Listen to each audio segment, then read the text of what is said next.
The Galather Xenolinguistics Institute floated in geosynchronous orbit above Primaxis 7, a monument to academic pretension that somehow managed to look down its nose at everyone despite being a building. Its crystalline spires refracted the light of 3 nearby suns, creating rainbow patterns that the architects insisted were cosmically significant but really just gave everyone headaches during morning lectures. For the past 800 standard years, this institution had been the galaxy's premier destination for studying dead languages, which was exactly the kind of niche prestige that made everyone involved feel simultaneously important and deeply aware that they'd chosen a career path that made them insufferable at dinner parties. The Institute's halls were populated by the sort of beings who could spend 6 hours debating the correct pronunciation of a word from a language whose last native speaker had died during the third expansion, and then do it again the next day with renewed enthusiasm. These were scholars who had dedicated their lives to decoding scripts found on crumbling tablets, corroded data chips, and occasionally, as a treat, at the inside of ancient spaceship hulls, where someone had apparently decided that eternity was the perfect time to workshop their poetry. Professor Krell-Tho of Vaxxon Prime represented everything the Institute stood for, which was to say he was brilliant, insufferable, and possessed the kind of ego that required its own gravitational field. His 4 eyes, arranged in a diamond pattern across his elongated skull, could simultaneously read 4 different texts while maintaining an expression of profound superiority. His tenure at the Institute had been marked by several breakthrough translations, 2 academic feuds that had resulted in the creation of entirely new scholarly journals just so the warring parties wouldn't have to publish in the same one, and a legendary incident involving a misinterpreted glyph that had briefly convinced half the galaxy that an ancient civilization had worshipped sentient cheese. He had never quite lived that one down, but he'd published enough papers since then to bury it under layers of legitimate scholarship. Mostly, the Xenolinguistics department occupied the Institute's western tower, where the morning light was perfectly calibrated to illuminate ancient texts without causing photogradation, because of course it was. The main lecture hall was a circular chamber with holographic projectors embedded in every surface, capable of displaying 3-dimensional reconstructions of linguistic artifacts in exquisite detail. The seats rose in concentric circles around the central presentation area, designed so that every student had an optimal view and nobody could slouch in the back without being noticed. It was in this temple to the decoding of dead words that Professor Krell-Tho had assembled his most advanced graduate seminar, a collection of 20 beings representing 14 different species, each one supposedly the brightest linguistic mind their world had produced in a generation. They were, without exception, exactly as humble about this distinction as you would expect. The prize students included Vornquick, a Xeloxian whose 7 tentacles could simultaneously manipulate holographic interfaces, while 3 of his 9 vocal chambers lectured anyone within earshot about his publication record. There was Jeteka, a crystalline Threxian whose body resonated with harmonic frequencies that she insisted gave her unique insights into the musical properties of language, and who had never encountered a theory she couldn't make about herself. Rounding out the group's unofficial triumvirate of insufferability was Blorp, a methane-breathing Gorfian who attended lectures via a sealed environmental suit and whose translated communications always seemed to include phrases like, "as I theorized in my paper," and which confirms my earlier hypothesis. And then there was Marcus Webb. Marcus was human, which was his first problem. Humanity had joined the galactic community a mere 75 years ago, which in cosmic terms made them the equivalent of the new neighbors who just moved in and were still figuring out which day was trash collection day.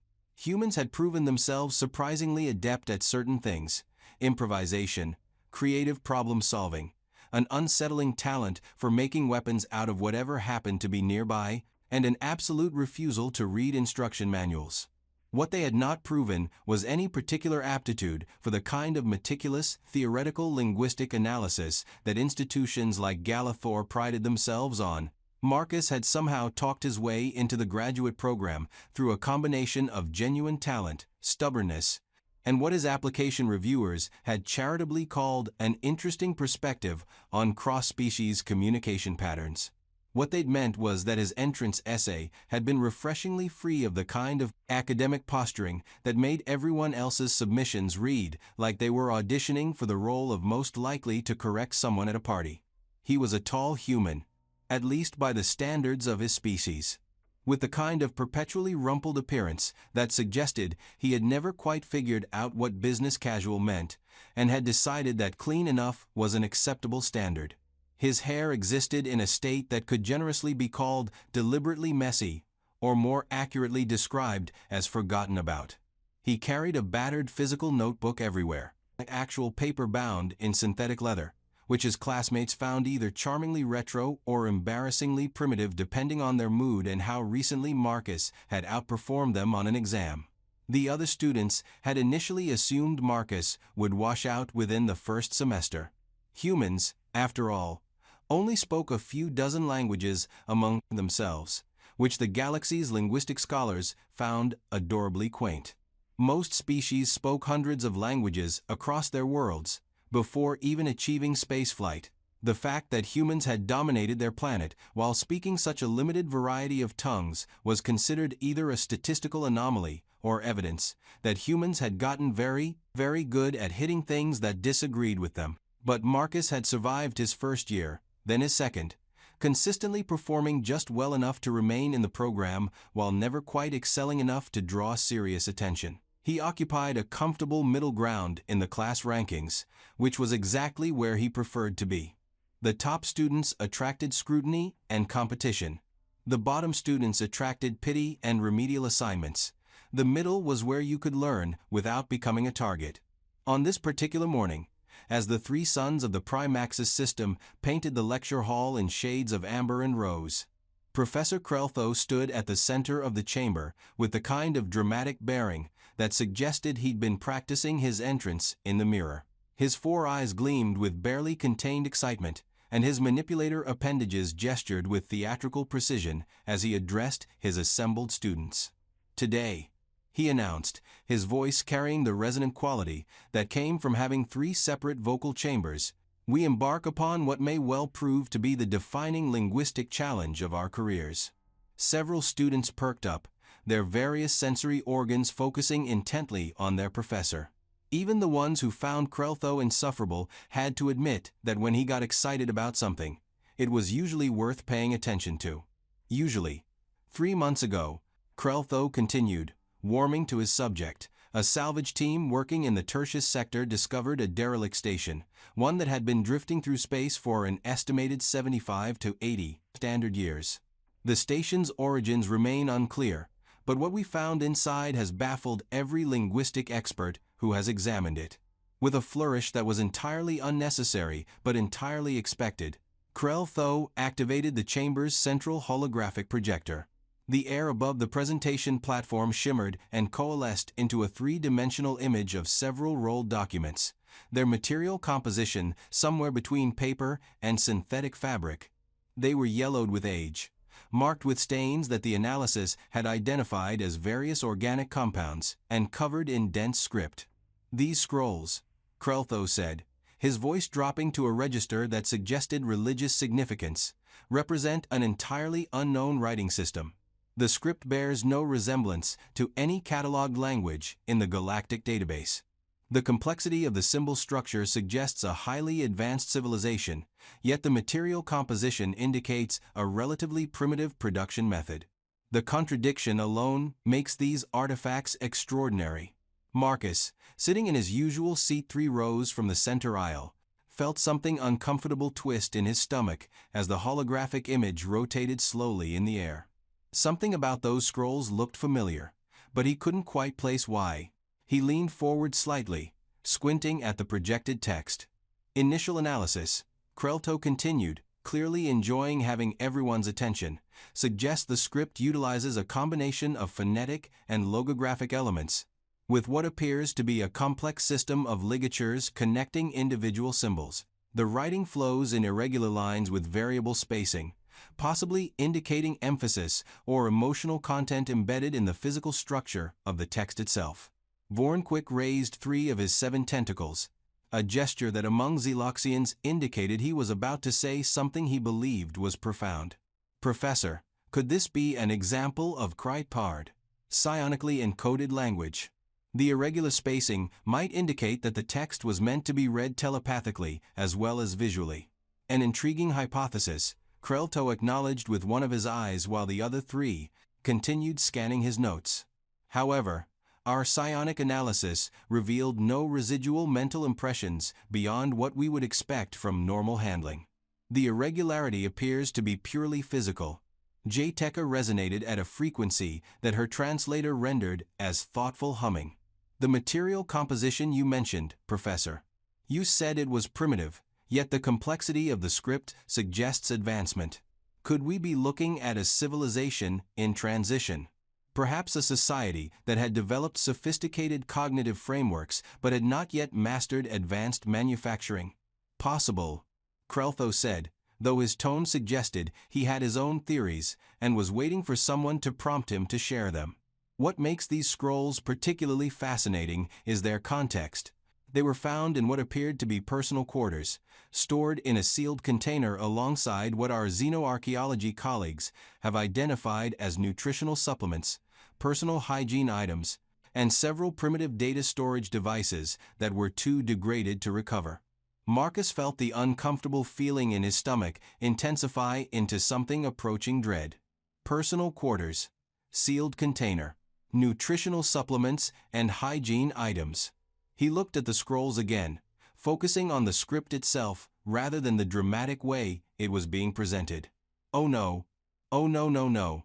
The prevailing theory, Kreltho was saying, is that these scrolls represent some form of religious or philosophical text, given their preservation alongside personal effects. The individual who possessed them clearly valued them highly.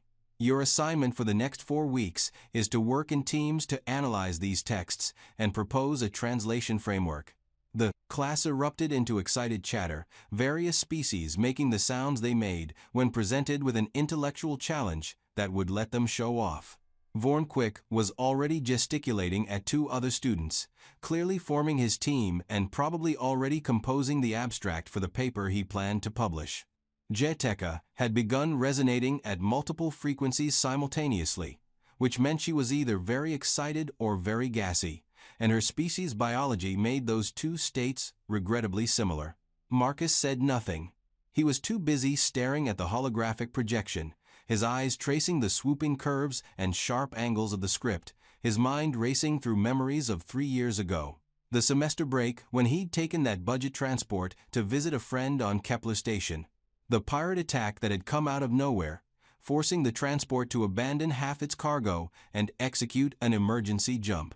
The bag he'd lost in the chaos, the one that had contained most of his clothes, some books, and his journal, his personal journal, where he'd been writing in cursive because his handwriting professor back on Earth had insisted that good penmanship was a lost art and Marcus had taken that as a personal challenge. His journal where he developed his own shorthand for common phrases, because writing everything out was tedious. His journal where he documented the most mundane, embarrassing, personal aspects of his daily life, because that's what journals were for. Mr. Webb. Marcus jerked his attention back to the present, realizing that Professor Kreltho was looking at him with all 4 eyes, which was the Vaxonian equivalent of a spotlight. Yes, Professor? You seem distracted. I trust this assignment is not beyond your capabilities. Several students turned to look at him, and Marcus could practically feel Vornquick's smugness radiating across the lecture hall. The Xeloxian had never quite forgiven Marcus for scoring higher on their xenomorphemic structures exam last semester. No, Professor, Marcus said, his voice carefully neutral. I was just examining the script structure. And what are your initial observations? Kreltho asked, in the tone of a professor who was definitely setting up a teaching moment and expected Marcus to provide the setup for his brilliant explanation. Marcus looked at the holographic scrolls again, at the script that he now recognized with absolute certainty as his own handwriting, and felt a very human desire to fake his own death and assume a new identity on a remote mining colony. It's very complex, he managed, which was possibly the most useless observation in the history of linguistic analysis, but was all his panicking brain could produce. Indeed, Kreltho said, clearly disappointed that Marcus hadn't provided a more interesting wrong answer to correct. Complex and, I believe, indicative of a truly sophisticated culture. Very well. Everyone partner up and begin your preliminary analysis. I want initial hypotheses by the end of the week. The class dissolved into activity, students forming groups and pulling up their own holographic interfaces to examine the scrolls in detail. Marcus remained in his seat, watching the disaster unfold with the horrified fascination of someone watching a planetary collision in slow motion. Vornquick had assembled a team of 4 and was already running the script through a harmonic analysis algorithm, clearly hoping to find mathematical patterns that would reveal some deep cosmic significance. Jyotika was examining the material composition of the scrolls themselves, running spectral analyses that she claimed would reveal the emotional state of the writer based on mineral content. Blorp was doing something with chemical signatures that Marcus couldn't follow and wasn't sure he wanted to. And all of them, every single one of them, was analyzing his grocery lists and complaints about his roommate, like they were the Dead Sea Scrolls. Marcus pulled up his own interface with trembling hands, more to appear busy than because he needed to examine the text. He knew what it said, he'd written it. He remembered writing it, sitting in his cramped cabin on that transport ship, documenting his thoughts about the cafeteria food and whether he should message that cute Relathian from his ethics class, and how his roommate kept leaving the atmospheric recycler on the wrong setting. He watched as Vornquick's team highlighted a section of text and began constructing elaborate theories about its meaning. The section in question, Marcus knew without needing to check, was his attempt to work out the calorie content of space station pizza versus Earth pizza and whether the artificial gravity made a difference in digestion. They were treating it like it was the Rosetta Stone. Over the next hour, Marcus watched his classmates construct increasingly elaborate theories about his diary entries. Vornquick declared that one passage contained mathematical proofs encoded in the symbol structure. That passage was Marcus trying to calculate if he had enough credits to buy both textbooks and beer, and concluding that beer was technically an academic resource because it helped him think. Jyotika found what she called harmonic resonance patterns in another section that suggested the text was meant to be sung. That section was Marcus copying down song lyrics because he'd had them stuck in his head, and writing them down sometimes helped. Blorp identified chemical signatures in the material that he claimed indicated the writer had been in a heightened emotional state, possibly preparing for ritual combat. Marcus remembered that day perfectly. He'd spilled coffee on the journal and then written an angry paragraph about how space station coffee was a crime against humanity. The theories grew more elaborate as the lecture period continued. Someone suggested the text might be a star chart, written in abstract symbolism. Someone else proposed it was a philosophical treatise on the nature of consciousness. A third student, who Marcus had previously considered one of the more reasonable members of the class, suggested it might be an encoded message meant only for members of a secret society. None of them, not a single one, suggested that it might be exactly what it looked like, one person's random thoughts written down in their own messy handwriting. Marcus tried to focus on his own analysis, or at least pretend to, but his mind was racing. He needed to figure out what to do. Option 1. Say nothing and let his classmates waste weeks analyzing his diary. Option 2. Admit the truth immediately and become the person who somehow managed to make the galaxy's premier linguistic scholars look like idiots. Neither option seemed particularly appealing. He was saved from having to make an immediate decision by Professor Kreltho calling the class back to attention. Excellent preliminary work, everyone. I can see we have a range of fascinating hypotheses developing. Remember, the goal is not simply to translate the text, but to understand the culture that produced it. What can these scrolls tell us about the beings who wrote them? What was important to them? How did they view their universe? Marcus had to physically bite his tongue to keep from saying they really hated their roommate and thought the cafeteria's attempt at pasta was a war crime. Mr. Webb, you've been unusually quiet. What direction is your analysis taking? All eyes turned to Marcus again, and he felt the weight of 24 different types of visual organs focusing on him. He cleared his throat, buying time, his mind racing. "I'm taking a contextual approach," he said slowly, which was technically true. "Examining where the scrolls were found, what they were stored with, trying to understand the daily life of the person who wrote them." "Sensible," Kreltho said, nodding with what might have been approval. "Though I caution against assuming these are personal documents. The sophistication of the script suggests something more significant." Marcus nodded, not trusting himself to speak. The sophistication of the script. His handwriting, which his roommate had once described as what happens when spiders learn cursive and then have a seizure. The rest of the lecture period passed in a blur of agony, as Marcus watched his classmates dig themselves deeper into their analysis. By the time Kreltho dismissed them, there were at least 7 different competing theories about what civilization had produced the scrolls, ranging from an unknown precursor race to a pocket-dimension civilization that operated under different physical laws. Nobody had suggested a college student with bad handwriting and too much time on a transport ship. Marcus gathered his things slowly, hoping to slip out unnoticed, but Vornquick intercepted him at the door, 3 tentacles blocking his path, while the other 4 manipulated a holographic display. "Webb," the Zeloxian said, his translator rendering his voice with the kind of smugness that transcended species barriers.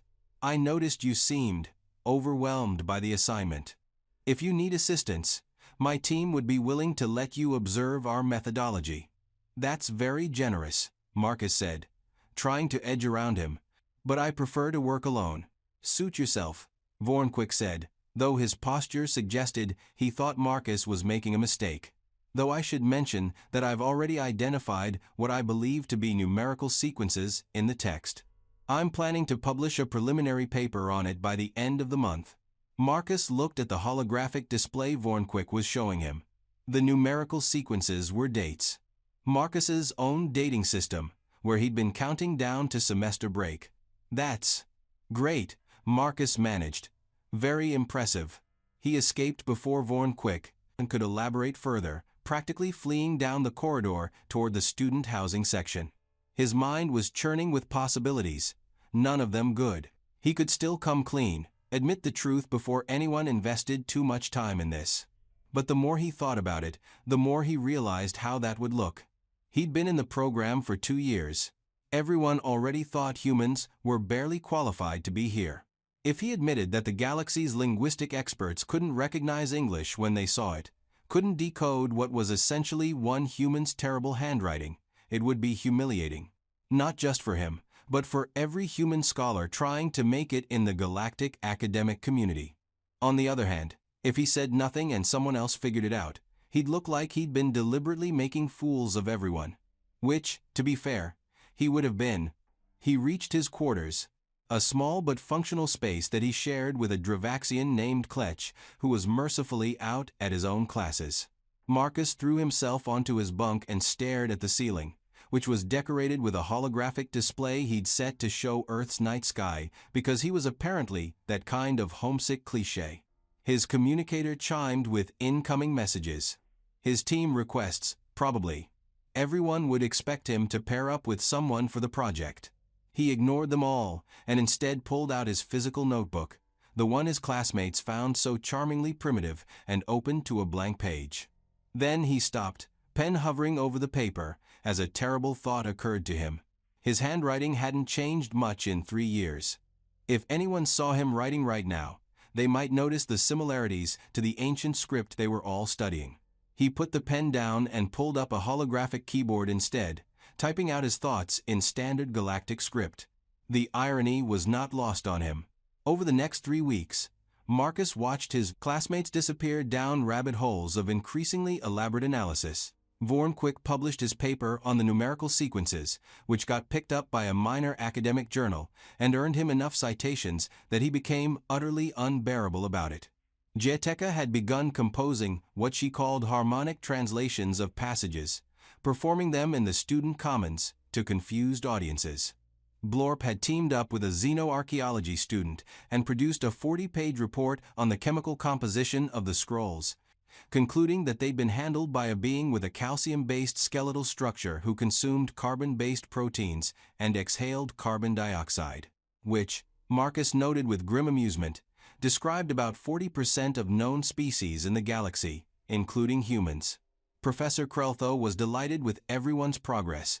He'd begun dropping hints that he was preparing his own paper, one that would synthesize all his students' research into a comprehensive analysis of what he was now calling the Tertius texts.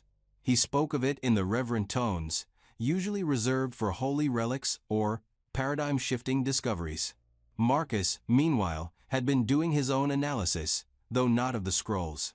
He'd been studying his classmates' methodologies, watching how they approached the text, and slowly coming to a realization that was somehow even more uncomfortable than the original situation. They weren't actually wrong, not completely.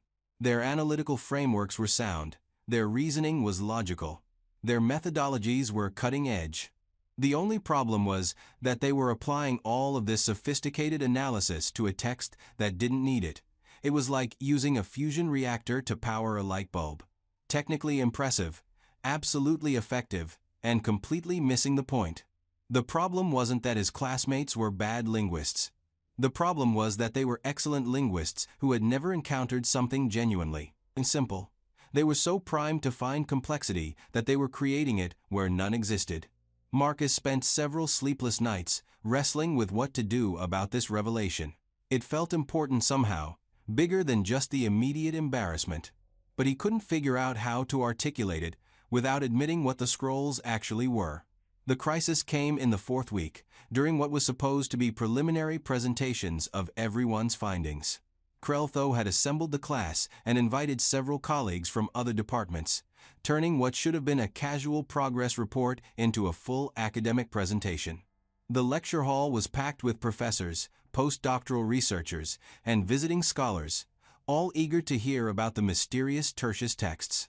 Marcus sat in his usual seat, watching the disaster unfold with the helpless inevitability of watching a meteor approach a planet.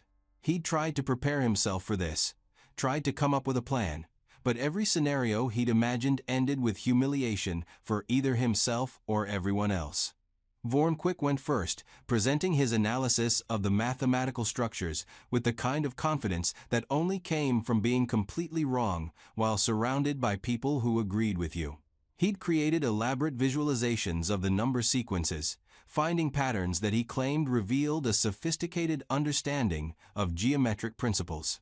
The patterns, Marcus knew, were his countdown to semester break repeated in different formats, because he'd been really bored on that transport ship. The audience murmured appreciatively.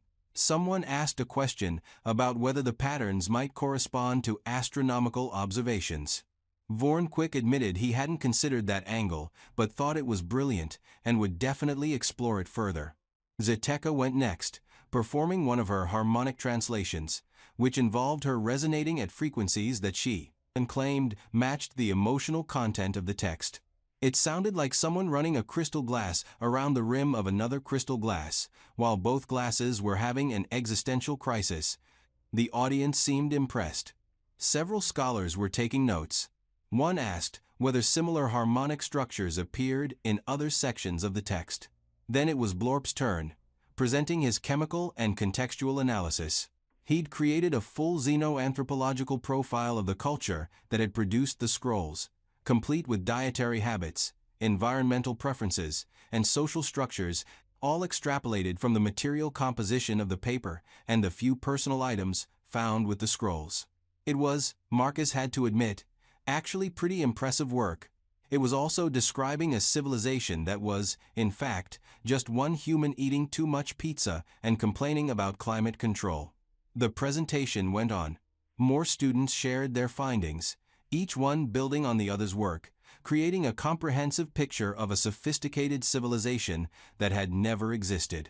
Finally, Professor Kreltho took the stage himself.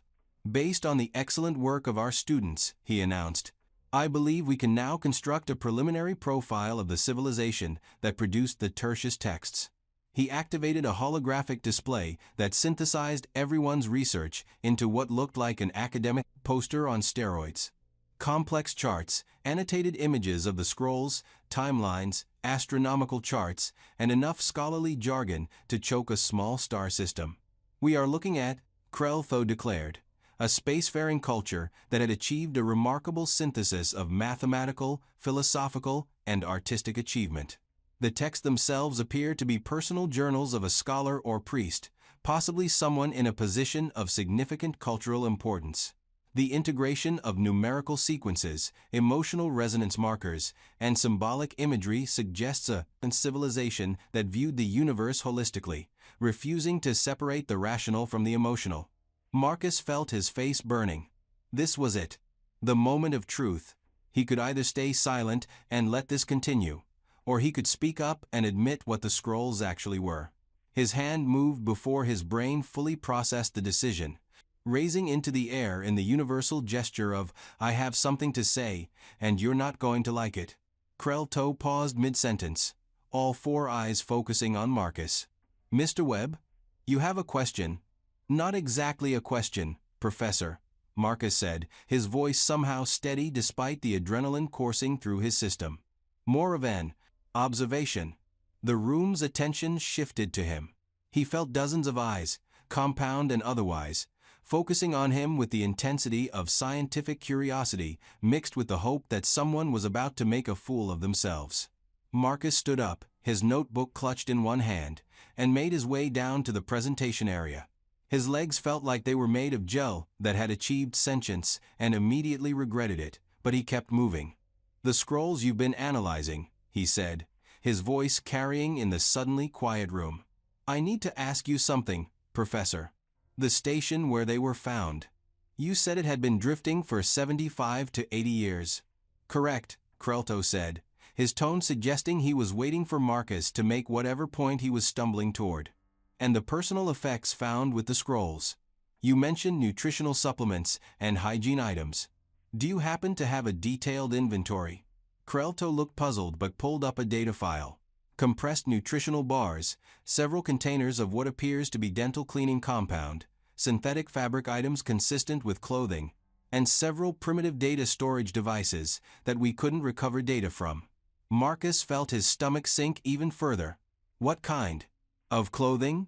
I fail to see how this is relevant, please, Professor. What kind of clothing? Krell-Tho sighed but consulted his notes. The xenoarchaeology report describes them as basic utilitarian garments. One jacket-like item, two pants-like items undergarments, and something that appears to be a sleeping garment with text printed on it. What did the text say? Mr. Webb, I really must insist, what did the text say? The room had gone completely silent. Even the scholars who had been whispering to each other had stopped, sensing that something significant was happening even if they didn't know what.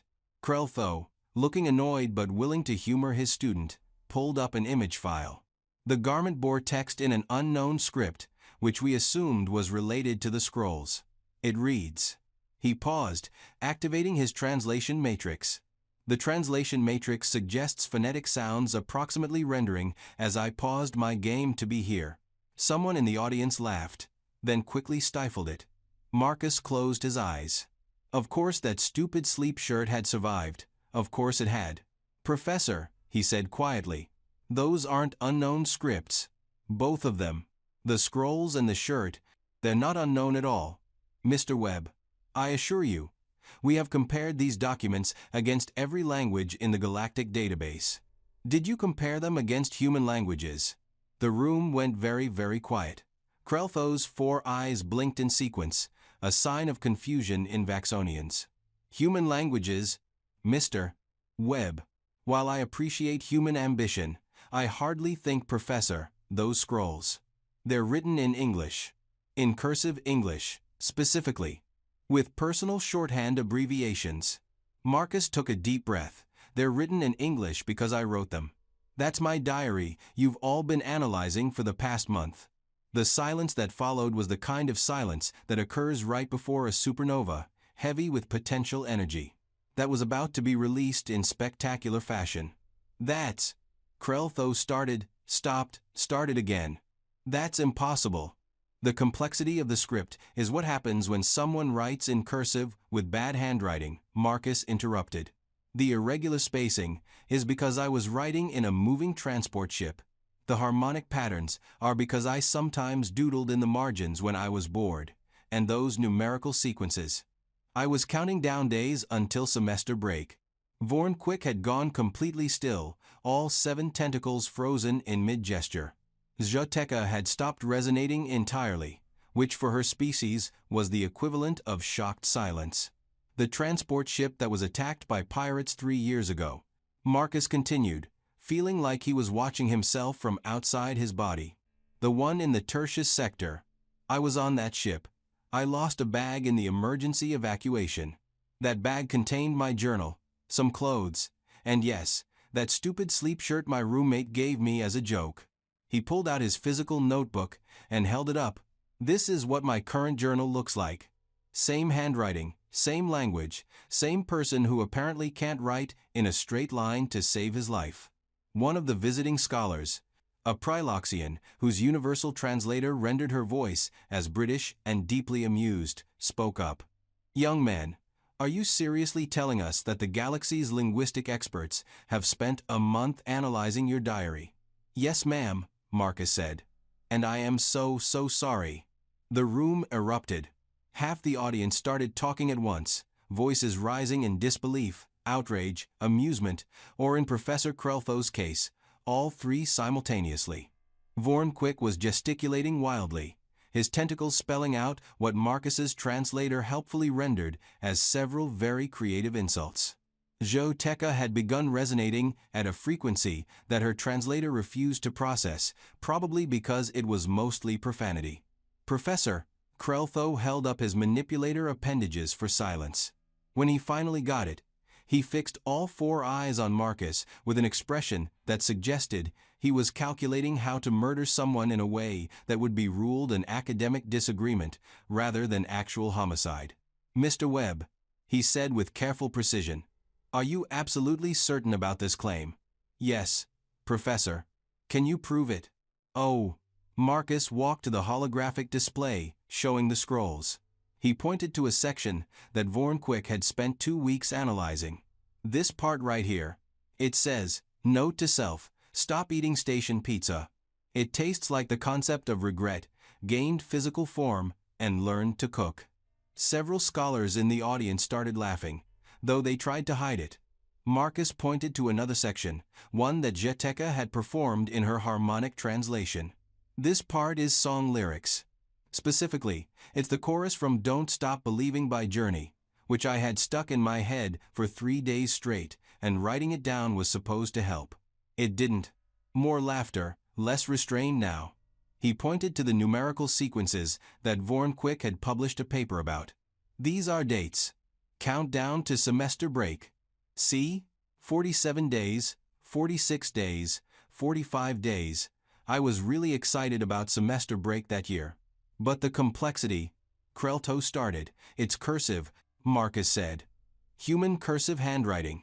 We connect our letters in flowing patterns instead of writing them separately. It probably looks complicated if you're not familiar with it. Especially when it's my cursive, which my teachers always said looked like a spider fell in an inkwell and tried to escape. Plus I developed shorthand for common phrases because writing everything out is tedious. He pulled up a section on his personal data pad and started reading directly from the scrolls, translating them into galactic standard on the fly. Day 47. Cafeteria. Attempted something they claim is Earth-style spaghetti. It was not. I don't know what it was, but it definitely involved crimes against pasta. Also, roommate still leaves the atmospheric recycler on the wrong setting. Have left 3 notes. He claims he doesn't see them. His species has compound eyes. He has literally hundreds of individual lenses. How does he not see the notes? The laughter was open now, rolling through the audience in waves. Scholars were holding their sides, manipulator appendages, or other appropriate appendages, depending on species. The Priloxian scholar, who had spoken earlier, was